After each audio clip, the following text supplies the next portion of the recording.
Okay, we're going to do substitution with a few more steps this time. In this case, I'm going to pick number 7 and number 8 from your homework.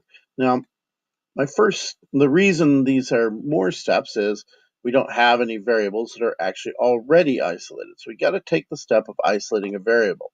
In substitution, I'm going to isolate a variable, have that equal a variable expression in terms of the other variable, and then replace your original variable that you isolated in another equation with your new expression. So I'm going to start off. When I looked at all of these, I decided that y here without a coefficient of anything other than 1 was the thing that would be the easiest to isolate.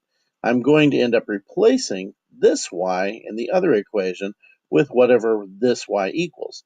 Now to figure out what this y equals, I'm going to copy this equation over into this cell and start working on it.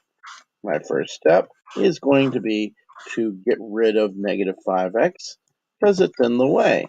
It keeps me from knowing what y actually is. So I'm going to add 5x to both sides because that cancels out the negative 5x. And that gives me y equals 5x plus 11. Now my next step is to take this expression here, 5x plus 11, and replace the y that's over here.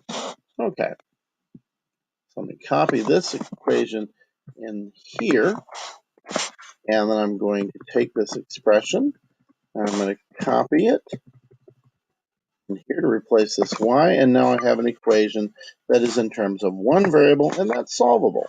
So my first step is to get rid of these parentheses here. To do that, I've got to distribute 12 times everything in there. So 12 times 5x and 12 times 11. So I've got 4x plus 12 times 5x, which is 60x, and then plus 12 times 11, which is 132, and that equals 4. All right, next, I'm going to consolidate my like terms. I have two x terms here, and I can consolidate them. I can't mash them up with this because this is just a number. It's not something times x. Okay, 4x plus 60x is 64x. That's plus 132, and that still equals 4.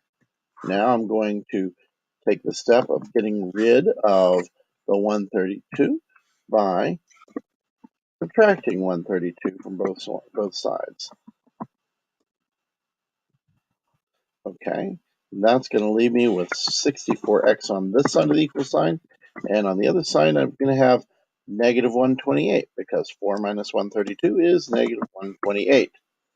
Now this is convenient because because 128 is twice 64. So I'm going to divide both sides by 64. So 64 divided by 64x equals negative 128 divided by 64.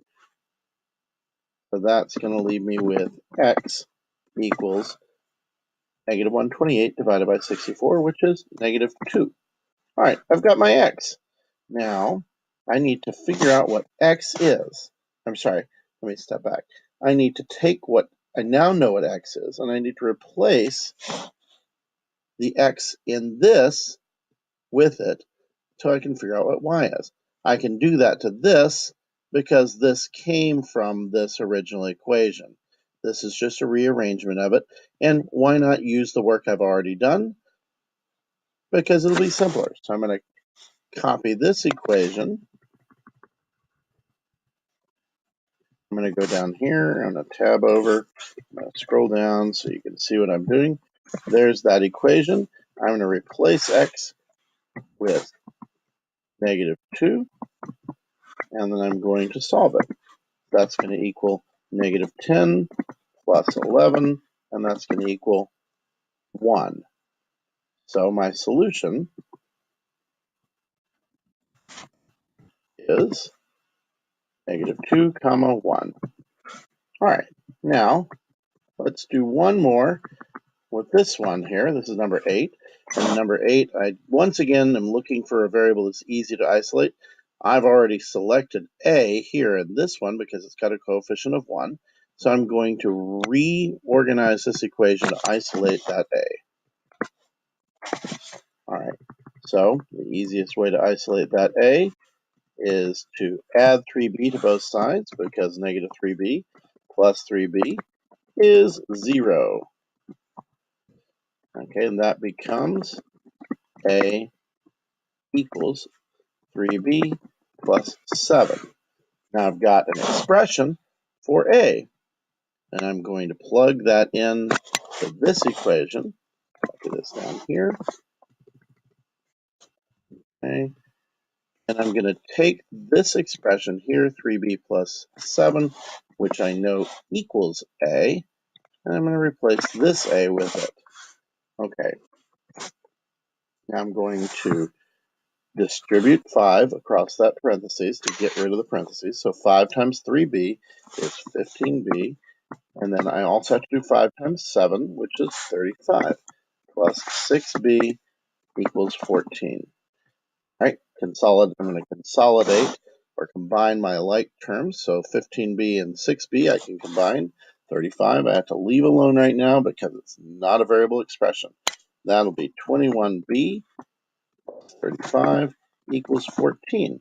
Now I get rid of the 35 by subtracting 35 from both sides,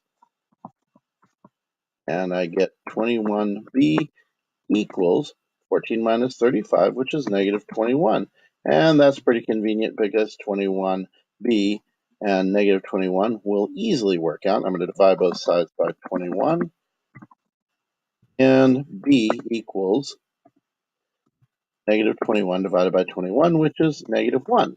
All right, I've got a solution for b, and I'm going to go back and I'm going to take one of my equations and replace b with my solution for b, and I'll be able to solve for a.